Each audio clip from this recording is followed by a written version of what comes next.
Hey guys, it's Dustin with Springfield Speed Co. If you're wondering why I'm standing in the middle of a gas station parking lot, I'm out here in Hardy, Arkansas today. I got a lead the other night from a bunch of our followers about a barn about 20 minutes from here that is completely packed full of vintage high-performance Mustangs and Mopars. And we're gonna try to work a deal today out here. We're gonna see if we can't get John Clay Wolfe and Richard Rawlings at Gas Winky Garage on board with us. If we can't, we're gonna see if we can't seal up at least a few of these cars for ourselves. So thanks for following along and stay tuned.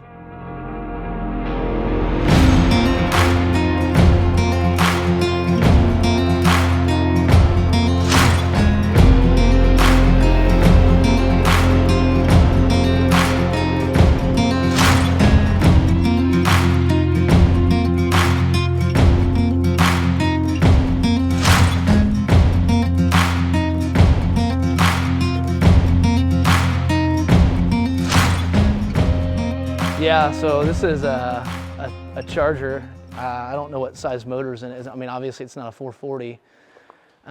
It always seems like whenever I come to a barn find, everything has the windows down. Like everybody wants the cats and raccoons to have a place to live. I don't understand it. What owners don't understand when they park them in barns, a lot of them, they're just afraid that somehow the door will get locked. But like as you can see in the seat here, there's been some vermin. You can see some paw prints and some scratching. And that is a detriment to the resale. Obviously, this car has an older custom interior, you can tell by the dash, but that detrimentally affects the value of these cars with their factory interiors in them. Because while it's original and this one's not, it needs a lot of work. But this car, you know, it seems to be really solid. It doesn't look like it's got any filler in it. The floors don't look bad. The fenders are good. I doubt the motor turns. And in all these older cars, because of the older batteries, you'll always find a battery tray here in our area where the acid is leaked out. And on the older Chevys and stuff, they would take out this radiator. But this is what's important on the Mopars. This is as far as I know, that fender tag is the most important part. Got a two-door Tornado. I mean, there's a market for them. You know, it's really not my style of car. But this one has obviously been sitting. It's already sinking in the dirt. And again, window down. You know, somebody's been in the glove box. It looks like there's some replacement panels in there. But it doesn't look to need anything. I mean, it looks like a really solid car. I mean, not a high drive select market for these cars. But 428 fastback. Cobra Jet car. Luckily the windows are up. You know, this is a Jewel. It appears to have a big block Ford in it. Now whether it's the original Cobra Jet, we'd have to run the numbers on. Of course, oh yeah, we've had mice crawling down the motor. But it looks like it has the original battery. I mean, this looks like this is a car that somebody wants to find. The problem is the cost to pull these cars out and restore them is immensely high. They're rust-free cars. That motor and trans will have to get pulled and be redone. I'm sure once we open the door, we'll get the kind of the same feel for the interior. It's actually pretty clean.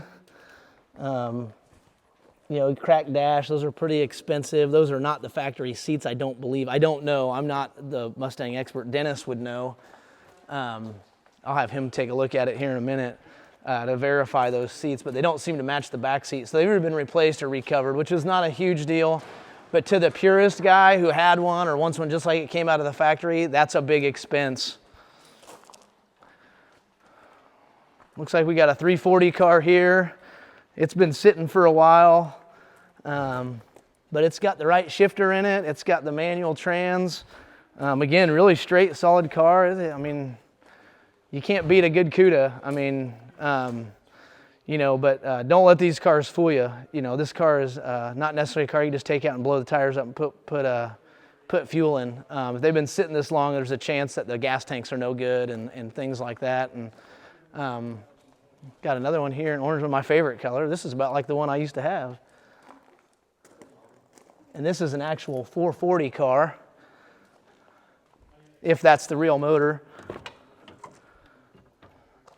So I had close to the same car several years ago. I think Joseph helped me film it. This one's a console shift. Mine had a column shift. It made it crazy rare, but you can see it's got that crazy all original 70s interior and the shag carpet floor mats in it, and pretty neat to see them when they're preserved this well. This one's in really good shape. This is one that I would probably be able to get running really quick. Got another Charger. This is actually my favorite color of Charger. You know, this is close to the same body style that you'd see on the Dukes of Hazzard. Got a nice clean interior in it. It's had its share of mice, but it doesn't reek like piss like some of these ones do. The GTX, you may be familiar with GTXs from like Joe Dirt, Tommy Boy, things like that. This would be the same car. These cars bring the most value when they've got 440s in them. This one needs work. Solid car. Got a deck lid that doesn't match sitting behind it, but you can see it's stuffed full of parts and not the original color. This appears to be a black car originally. So, you know, value-wise, hard to judge. Not an incredibly hard car to sell. The problem with Mopars is the buyer following, they're so loyal to the Mopar line that they want everything right. They want all the numbers, all the right stuff, and a car like this has a lot of questions behind it. A really solid car to just make a hot rod, probably a harder car to sell at the Mopar market to a high end. We got a Mach 1 sitting over here. Got the front of the motor off of it, so it's this is just a motor sitting in it. There's no crank or anything, so it's hard telling. Cobra Jet. I think this is an F-code car, which would make it, you know, somewhat desirable. However, once again, what you have to understand in these restorations, you see this paint? When we restore a car, everything has to come off. The car has to come completely apart and be re-prepped and rebuilt. The crank's sitting in the back seat. Motor's got to be redone. I mean, it's hard telling what the restore value or the restore cost would be versus the value. You might find yourself sinking $100,000 into this car or more, depending on who does it, just to get it where it needs to be. I can already hear the echoes of Vin Diesel using the word family 100,000 times. Good interior in it. It's an automatic floor shift car. I mean, I always like to see them with the windows up. I mean, they're great cars with the windows when the windows are up, because you can limit that amount of vermin that get inside them when they're in these barns. But the one other thing I always look at is dashboards. A lot of times people will cut the instrument clusters out. Well, not the instrument cluster, but they'll cut the radio spot out to put an aftermarket radio in. And I know it doesn't affect everybody, but for me, it's a game changer. That's a lot of work to buy those little parts and pieces and put them back together. But this one is absolutely unmolested. I mean, it still needs everything. I mean, the interior still needs redone, but everything's here, and that's something. This is a 383 car, so this will be a Super B. You can see the windshield. You can see all the paw prints where something's been crawling up on it. And the engine is not anything less than what I expected. And that's one of the tough parts. You know, these motors will have to come out and get all rebuilt. So there's a lot of investment for anybody who buys this, whether it's us buying a one-off or Richard and John Clay buying the whole collection. Outside of just the logistics, there's a lot of money there. But it's a complete 383 Super B. I mean, how can you argue with that? I mean, they're not making any more of them. It's a 440 Plymouth, and this car is fairly solid. It looks like it's had the door replaced on it at one time. I mean, you know, as far as the Mopar guys go, you put a 440, if it's got a six-pack in it, I mean, you've got a winner. But again, you can see the cars have been sat and neglected for so long. The amount of money that it takes to get them there might be the tough part. You know, I'm not a collector. I'm a buyer and a seller and a restorer. So I've got to gauge, and Richard and those guys, they're way better at it than I am. So this is a Lincoln limo. Of course, being a part of the limo industry for so many years, the hard part about limos is they carry little to no value. And you know, one of the nicest limos I've ever seen that carries the most value that I've personally seen, and there's probably some out there that are more, Scotty Velvet at the Branson Celebrity Car Museum has the actual Cadillac limo that carried Jackie Onassis and the family to JFK's funeral. That has a type of history behind it that you can't replicate. This was owned by a celebrity at one time. I'm not sure who it is, but But it's cool because it's got the cool suicide doors on it, and the interior is actually, I mean, you got to get a look at this. This is kind of neat. I mean, it's like a 5-passenger. It's got this old black and white TV / radio thing in the back. You know, and this would be a car that we would kind of probably do the same thing to. We would wash it and just try to sell it to somebody for what we have in it if it was part of the collection. And somebody can do something cool with this car. It's just, you can bag these cars, you can change the motor on them, you can change it. Limos just don't bring a high amount of money. This is an old Belvedere, pretty nice car. Real solid.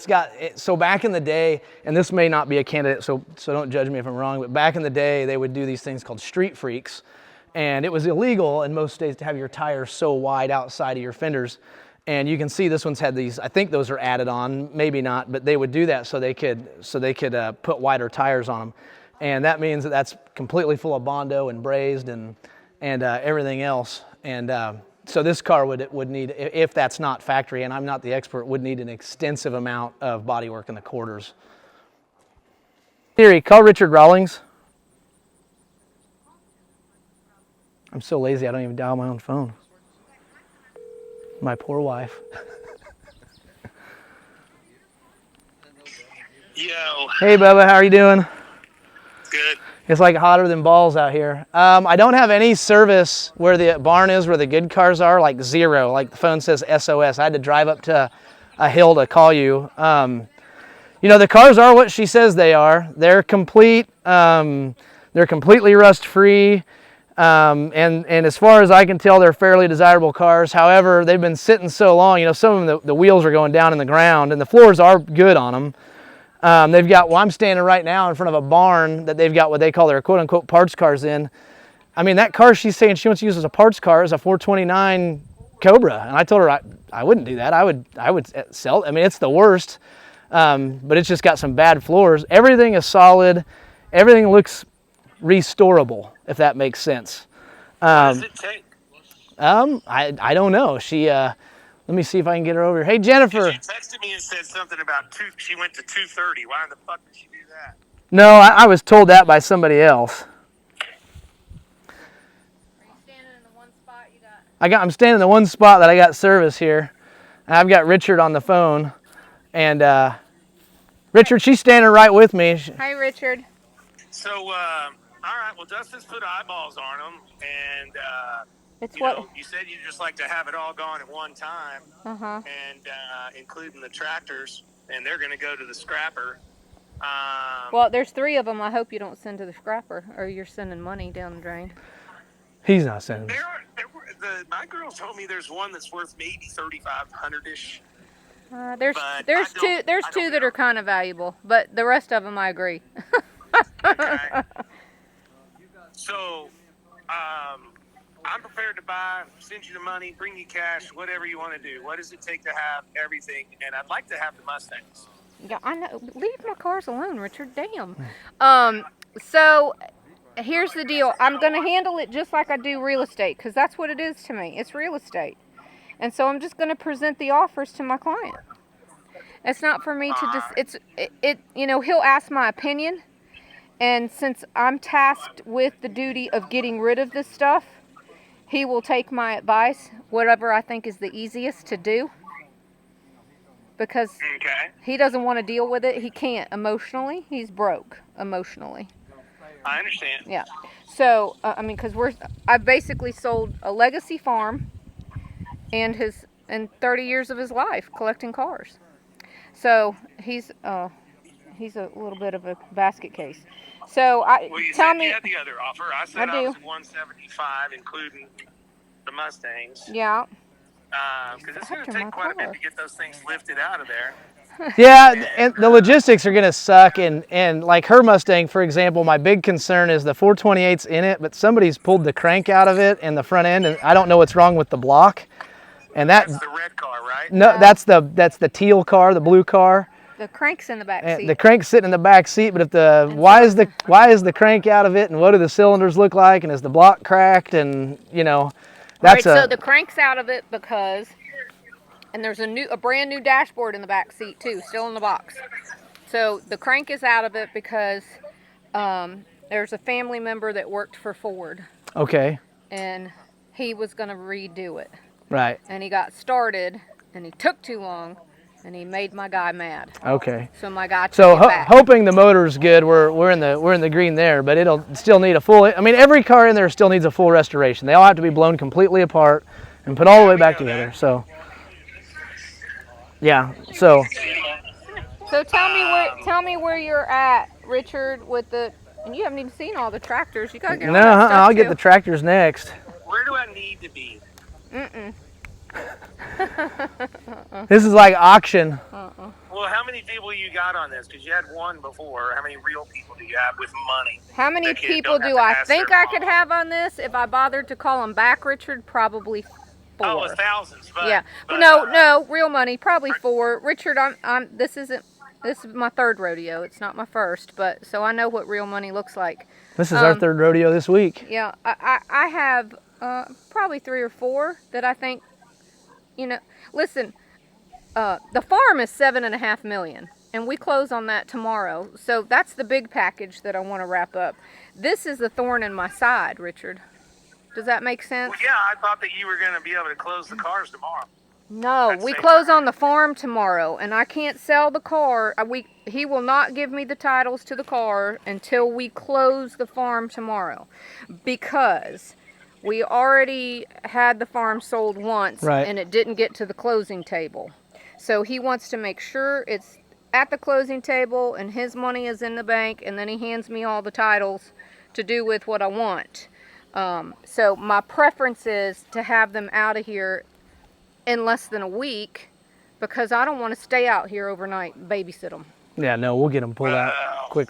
It'd be pretty hard for me to do a week out of there because this is Sturgis bike week. I've already got. It'll have to be the week. So it'll have to be the week after. I've got 33 acres an hour from here with a big clearing and a 40 by 40 or a 60 by 60 building. If we got to get them out, I've got enough people. Is we the can. plastic still in this? Took it up. We can move the cars to my property if they got to get off there. And or then, if somebody wants to stay at the farm and babysit them. It's just I don't want to be responsible for babysitting Richard, because when we close tomorrow, I lose control of who's in and out. I've got seven trucks, 7 trailers, and a tractor that are ready to be here as soon as we give the okay. And all 7 trailers are double car trailers. I tend to think my number's good.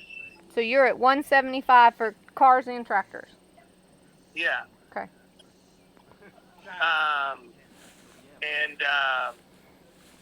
We'll just move it all at once and get it out of there, and it'll be gone. But that's including my Mustangs, is that right? I'll tell you what, because I'm a nice guy. I'll go to 185. Plus my Mustangs? Is that what you're saying? You're still trying to take my car away from me. Is that what I'm hearing, Richard? You still got to get it built. You'll spend more money on that car than it's worth when it's done. How does Richard know I don't have as much money as he does? It's not about that. It's about value. He doesn't look at people for dollars and cents or net worth. He looks at it for what you're... He keeps telling me how much it's going to cost. Because he knows that you're going to put a bunch of money into it, and then if you ever go to sell it, you're going to say, I can't sell it because I'm losing 30. You see that thing with the cowboy hat on right there? Yeah. Do you know how much money I have in that? Not enough if he plays with the Peabody. He doesn't play with the Peabody. That's where he started. Our son plays with the Peabody. Minimum restoration to do it right on a 69 Mach 1 is about $150 grand. And I'm not saying I'll do it for that, because I would probably charge $250. That's cheap for you. I heard you tell somebody $340 the other day. Richard, I don't know. You're hardcore. I think the offer of 185 with the Mustang, all personalities and attachments aside, is a fair offer. I would stand on it. John Clay told me, I called him a minute ago. He said to go with your gut. That's where I'm at. All right, that's I what. don't want to miss it. Like you told me though, on our first call, I don't want to miss it over $5 grand or something dumb. So we've gone from 135 to 185 in 48 hours. So but I lost 2 cars in it. That's true, but and he already offered me 25 for my car, so really his offer is 145, if I did that math right. No, I went to 150, and then I went to 175. But I lost a second car in the deal, so I feel like... Yeah, that car's like a $5,000 car how it sits now. I mean, it's got no floors in it. Okay. Hey, that's where I want to be. I really want to own them. I want to be able to tell the story. I want to be able to drive them down to Dallas, and it'll just be a little bit of quickness for us to be able to handle it. My problem is about getting them out, Dustin. I know you can get them out, but I got to be able to film all that shit. Now, all my film guys are here. I've got my film guy standing right here with a camera. He can film it all. Uh-oh. My phone got hot and shut down. Safety one. As it is, That's right. what the ladies tell me. And Rich too. You got it all. Oh yeah, we're the two sexiest guys, and if you ever see John Clay Wolfe, you got to have guys with our looks. Calling Richard right now. It's calling him back. The phone. It's so hot out here. It's like 100 degrees. My phone got hot from the sun. Hold on 1 second. Take your time. Hello? Hey, sorry, it's so hot out here. My phone overheated and shut off. So, are we going to get them bought there or what? Yeah, she said, didn't you say, I think when my phone died, she said, done deal, you can have them. No, I didn't, Richard, but I'm just gonna present the offers to my client, let him make the decision. Okay, that's all I can ask for. That's all I can do. So if we can get it closed, I'll get my guys, we'll move the cars in 48 hours to my property. I don't need that, I really don't need that to happen. Okay. It'd be better if you pitched a fucking tent. I need to film that or it's not worth it to me. Absolutely. So well, if you got the time, I got the money. I can film that next, around the 14th because Yeah. I'm fucked. Otherwise, it's not worth it to me. If I don't get the story, then it doesn't work. Yeah. Because she's got that video out there, and if I don't show where the cars went, it doesn't work. Right. Well, let's do this. Let's let her present her thing. I've got a film guy on site that's here with me that I've sent you his information already. He can film it. We just got to get you here for 2 hours. I gotta be there. And there's a municipal airport within 25 miles. I gotta be there. Okay, Later. I'll get you a plane by.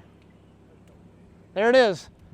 So the offer is with Jennifer. She's got 2 cars she wants to keep out of here. There's a whole bunch of tractors we're going to look at here in a minute. The offer from Richard is $185,000. That buys every piece of mobile machinery out here, basically. It buys every tractor, every car, including the Mustangs. She doesn't really have the authority to say yes, yay or nay. She's taking the offers and she's going to present them to the owner. He'll accept what he wants. I'm really hoping that he bites on the idea that he is pretty sentimental to this stuff, and we can kind of fulfill his legacy by putting it on film with the world famous Richard Rawlings to be forever, so he can always look back at it. And maybe even because he's still into cars and Richard is also into exotics, maybe they can develop a personal relationship through this, and everybody wins that way. So we'll see what happens. But let's go look at some tractors. I appreciate you getting on the phone with Richard and doing it. We can definitely do more of this stuff. Yeah. So let's go look at these tractors. Thanks, Doug. Absolutely.